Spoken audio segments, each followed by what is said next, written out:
వీడేనా నువ్వు కలవపోతుంది? గుర్తుందా పేరు? హర్ష.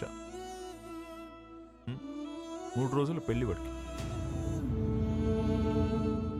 ఎంగేజ్మెంట్ పెట్టుకుని అప్పుడు నన్ను వచ్చి కలిశాడు. ఇప్పుడు పెళ్లి పెట్టుకుని నిన్ను వచ్చి కలిశాడు. అసలు తిన్నగా రాడా వీడెప్పుడు? అయినా వీడి దగ్గరే నీకు అన్ని దొరుకుతాయని నమ్ముతున్నాను. Is it?